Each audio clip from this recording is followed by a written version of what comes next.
Okay, good morning, good afternoon, wherever you are. Today we're going to be talking about inscribed angles. And the first thing, I guess, is to understand what an inscribed angle is. So all an inscribed angle is an angle that is connected from one edge of a circle to another. So this angle right here, we'll call it angle A, is called an inscribed angle. All right. Now there's a proof behind this, and I'm not going to spend the time in this video of explaining the proof of it, but there's a very useful proof that we use actually for a lot of other things, and it says this. This inscribed angle and this arc right here, let's call this angle little a, okay, and let's call this arc A. We're going to do this little pin messing up thing again, aren't we? All right, arc A, there's a relationship between them. Angle A is 1/2 of arc A, okay? All we're saying is this angle is half this arc.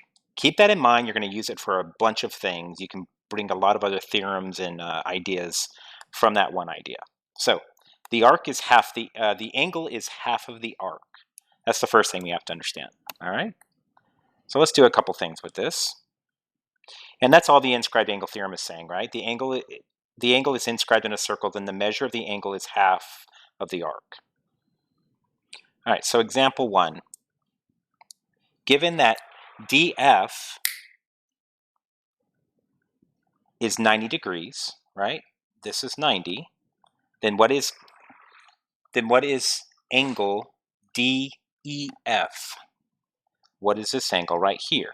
Well, it would be half of that arc, so it'd be 45. So angle DEF is 45 degrees. Real simple.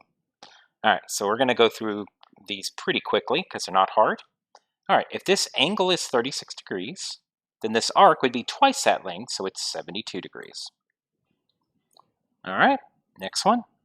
If the arc is 62, then the angle is 31. All right, QSR is this arc right here, right?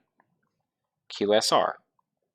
Well, the angle is half of the arc, so the arc must be twice as big, so it must be what? 226 degrees. All right, this next one's kind of interesting. If you're involved in my math team, we've used this one before. This is kind of neat. So if I have, I guess it'd be better to show this on a circle first. So if I have an arc, let's say this red arc, right? And I have this arc A, and this is angle A, right? What do I know so far? I know that angle A is half of arc A.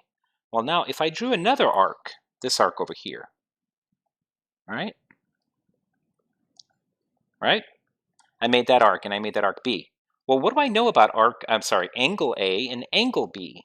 Well, they share this arc, right? They share the arc. So if they share the arc, they must be equal to each other because the arc, half of the arc is the angle, so those angles must be equal. So that's true. I can draw any angle that I want, and as long as I connect to the same arc, this angle, so this blue angle, this red angle, this green angle are all the same arc. Okay? And that's what we're going to use here on example, what is this, 4. Notice, this angle and this angle share this arc TW. So angle WVT and WUT must be equal, right? So I know that this angle is 30 degrees. Not sure that's going to help me, but I know it's 30. And here's something else I know. I also know that this arc is 60 degrees because the arc would be twice as much as the angle, right? All right, so that's 30. Next thing I know, of course, that's not the question, right? But I'm just showing you that you could have done that. So the question is solve for x, right? Or solve for angle u. Oh, well, we did solve for angle u. It's 30 degrees. But there's more we could do here. We could actually solve for x, right? Can we? Yeah, we can. So let's solve for x. Well, notice these two angles, right? They share this arc. They share arc UV. So let me erase a lot of this so you can see this. This angle and this angle share this arc. So they must be equal to each other, right?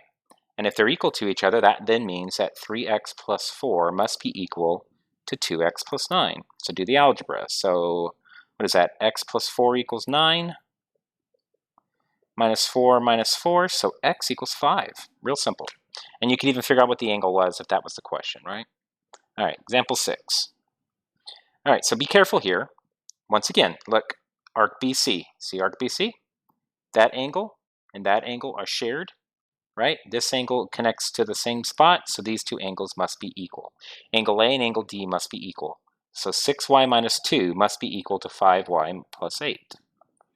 So 6... I'm going to move this to the other side. That's part of the problem here. Okay. There we go. So bring the 5y over. So we get y minus 2 equals 8, so y is 10, right? So if I wanted to solve for angle A, I could solve for angle A now, right? Angle A is 6y minus 2. So angle A is 6 times, that's 10, right? Holy moly, it's buggy. All right, so 6 times 10 minus 2. So 60 minus 2 is 58, so 58 degrees. So angle 2 is 58 degrees.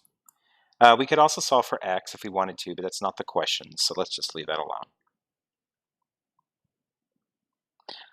All right, so 5 and 7 are just dealing with those same pictures, so I don't think it's going to be hard. You know, it's still going to be equal to each other the same way. All right, next part. First thing we have to understand. Let's go back to a circle.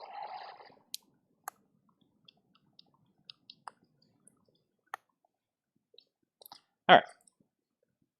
If I construct the diameter, all right, so I'm going to construct the diameter here.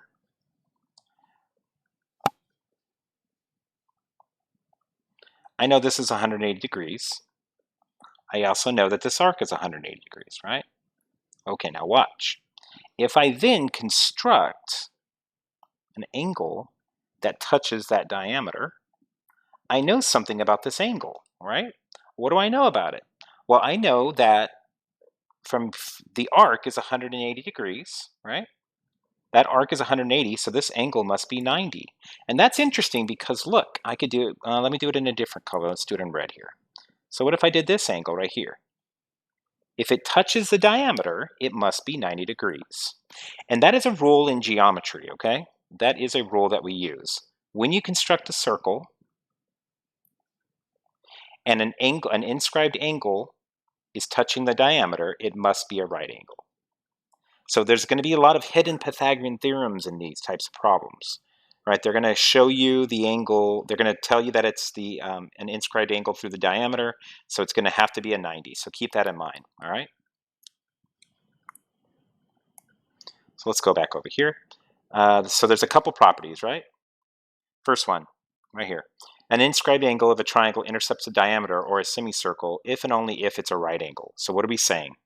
We're saying that angle A must be a right angle because that angle is touching the diameter, right? That's the first one. The second one, in a quadrilateral. If a quadrilateral is inscribed, right? So I've got this red quadrilateral here. The opposite angles are supplementary. So this angle A and this angle C are supplements. And this angle B and this angle D are supplements. So we're going to use those. So you're going to have to memorize those because they're going to come up pretty often, okay? All right. So let's do a few of these here.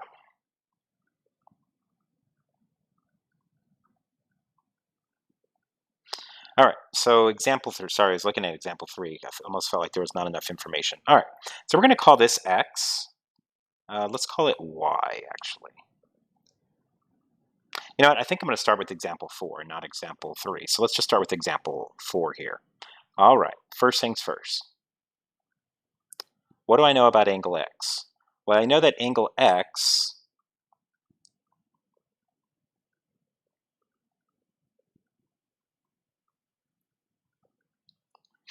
I know that angle x is good. Okay, so first thing I know is this, right here. So I was looking at like, do I have enough information? Yes, I do.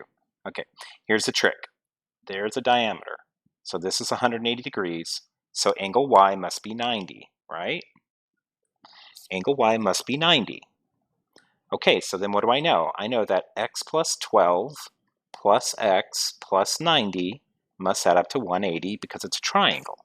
So I know that 2x plus, what is that, 102 must equal 180. So 2x must equal 78. So x is 35 plus 39.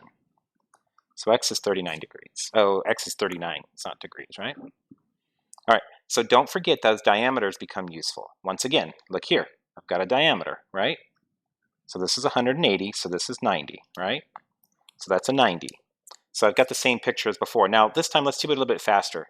Since angle S is 90 degrees, then R and T must be complements, right? Because they must also add up to 90. So 2x plus 4x minus 6 must equal 90 because they have to be complementary because of the other part of the 180. So 6x equals 96. So x equals, what is that? 16, right? And then we could solve for w and for t. If we wanted to solve for w, we would just say, well, x is 39, so 39 plus 12, real easy, right? 49, 50, wait, 39, 49, 51, right? 51 degrees. And angle t is 4x minus 2, so it's 4 times 16 minus 6. So 96 minus 6, which is 90. Wait, is that right? That can't be right. Let's check my math here.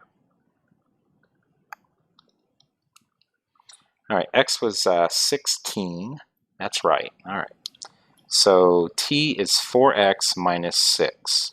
So 16 times 4 is 64. Ah, there's my mistake. 64 minus 6, which is 58 degrees.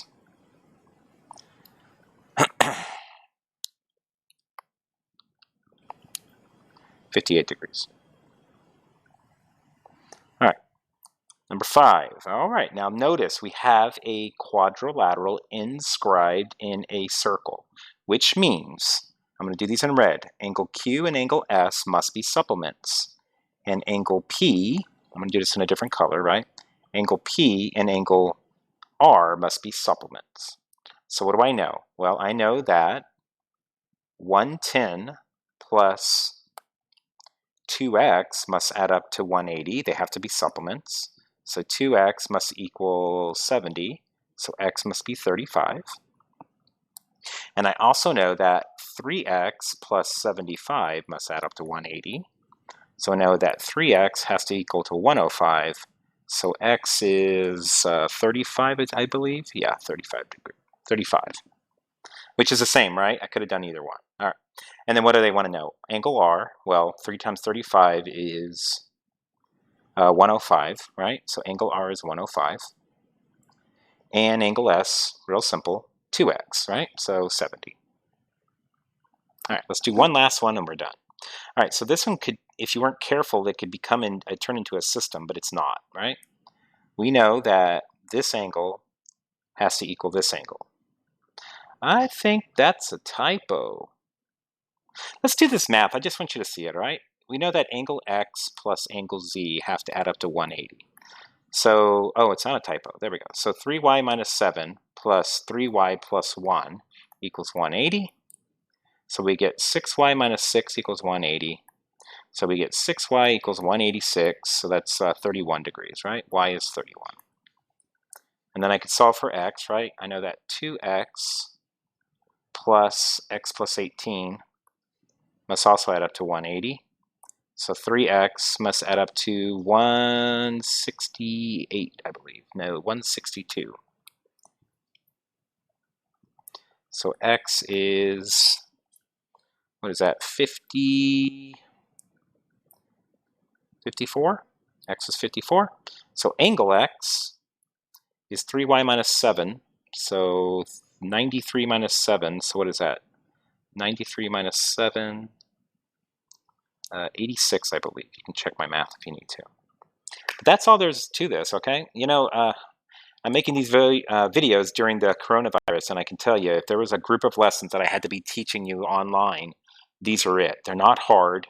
They're quite easy, all right?